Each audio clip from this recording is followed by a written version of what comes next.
Hello students, it's nice to see you all learning the history and searching for our ancestors, getting some answers how we lost our independence.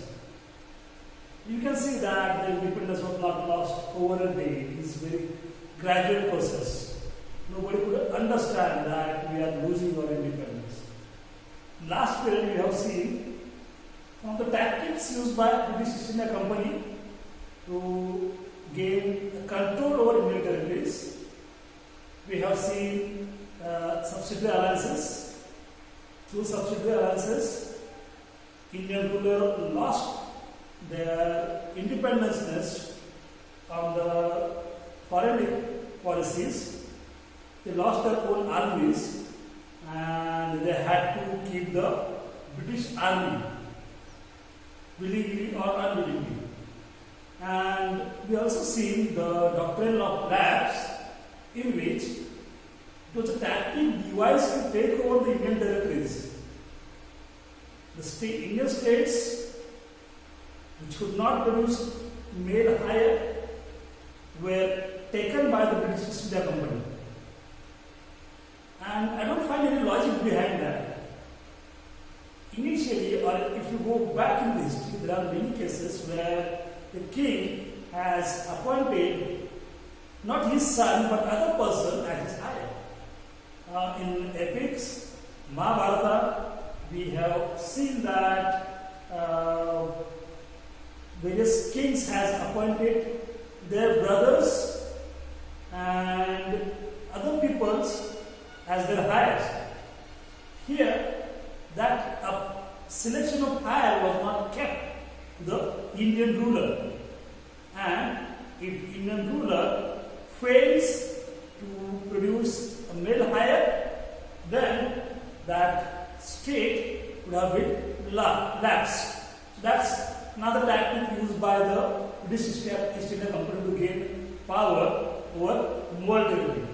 Everything was done to gain more profit and to gain more land under consideration for the collecting the taxes. Now in this period, we'll see different Anglo-Indian wars like War of Mysore, War of Maratha, and then Conquest of Punjab and Sindh. These are very famous wars. By these wars, British East India Company could gain control over Karnataka, Maharashtra and Northeast. Now till now we have seen that whatever control company has gained, it has gained through contracts and treaties. They have only fought the Battle of Buxar and Pilasi. Now to gain the control over the superior states, they had to fight wars with them.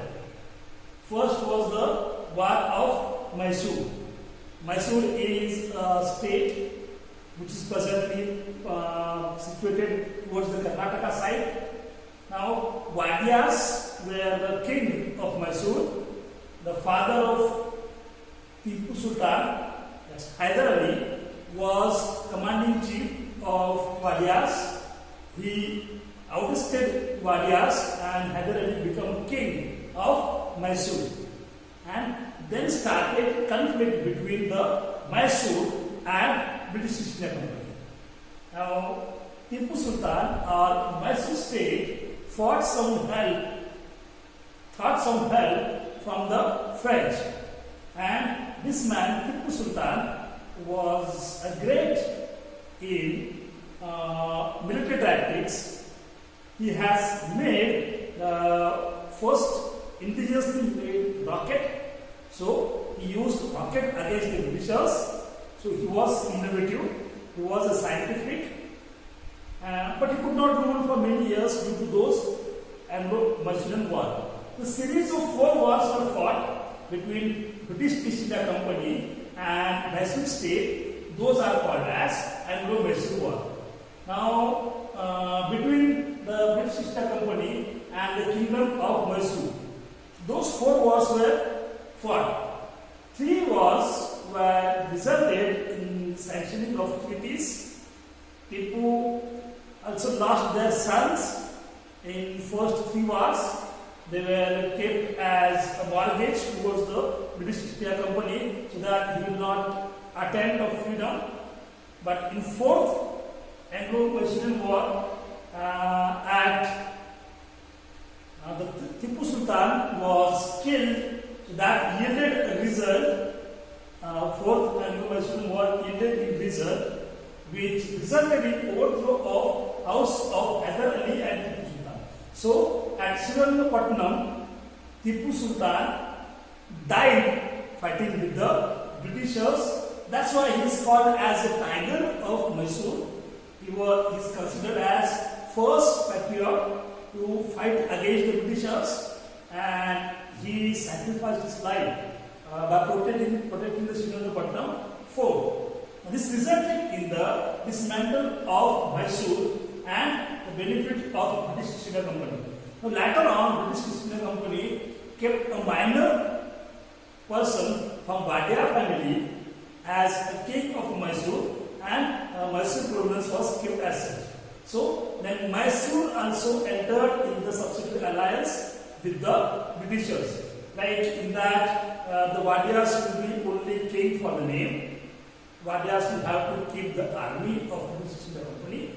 Vadyas could not have their own army. Vadyas or Mysoreans could not form alliance with any other Indian state or with any other foreigner, right? So, in all, with the subsidiary alliance, the Mysore went under the control of British East India. Now, then, war with Marathas were fought by the British East India Company. Now, interesting fact is that in the Anglo-Mysorean War, along with the Britishers, the Marathas and Nizam fought against the Tipu Sultan. And later on, the British East India Company fought against the Marathas. Now let me tell you, after 1761, Third Battle of Panipat, the Marathas' condition slightly deteriorated. Then after the Panipat battle, the Madhava Peshwa became the Peshwa. He was the youngest Peshwa, and he administered wisely. He could gain the control from Attock to Cuttack. Cuttack is present in Odisha and Attock is present in Afghanistan. From our east border to west border of India, the Marathas ruled under the leadership of Madhava. But unfortunately, Madhava died with the leukemia at young age, and then started conflict between the brothers of Madhava, brother and uncle of Madhava, for the Peshwa title. After that, Raghova Peshwa met with Britishers and he sought the Peshwa title. That started the Anglo-Maratha War. The series of wars with Maratha in 1775, 1803 and 1870, 3 conflicts between India and Maratha has resulted in destruction of Maratha Confederacy. The first war happened at Vadgaon, in which the Raghova met with Britishers, and they formed a treaty with Britishers that Raghova will help them to get the territory of Maratha, and Britishers will give him the title of Peshwa. But that war resulted at the defeat of British in the World War in January 1779. But Britishers kept fighting with Marathas, and ultimately a treaty was signed at the Salsette of Salbani. Treaty was signed at Salbai, and according to that treaty, some of the territory adjacent to Bombay, named as Salsette, was given to the Britishers. After the second war, British India Company gained control over Odisha, Western Gujarat and Bundelkhand. The third and decisive Anglo-Maratha War was swept to win for the British India Company. So it was a swept defeat for Maratha, and that followed the outthrowing of Peshwa. So Peshwa then sent to Bithur, Uttar Pradesh, where he lived in exile, and he was given some pension to live in the Bithur, Uttar Pradesh, but he was not allowed to come in the Pune. He was residing in Pune, he was the Peshwa of Pune, but he was outthrown to the Bithur, Uttar Pradesh, and the Peshwa territory was annexed to the British East India Company. Now, later on, the British East India Company started looking towards the northwest, where under the leadership of Charles Napier, they fought many wars in Afghanistan, and thereby they gained the importance of that route. That was the route, the northwestern route was easiest one for any European country or Arabian country to enter in India. So it was very useful to gain control over that region. So under the leadership of Charles Napier, there were many expeditions towards the sea, and Afghanistan were sealed. But they could not touch the territory of Punjab due to the Maharaja Ranjit Singh. Under the potent leadership of Maharaja Ranjit Singh, the Britishers could not gain control over Punjab. But with the demise of Maharaja Ranjit Singh, they started Anglo-Sikh wars, and in which, due to not having a good leader in Punjab, the British East India Company could gain control over the Punjabis. Now, that's it for today. I hope those Anglo-Indian wars are clear to you. We have seen gradually how British East India Company acquired all the land of India, has acquired supremacy in Indian subcontinent, not only for the trade purpose but also politically. So in last lecture we have seen subsidiary alliances, doctrine of class, dual government.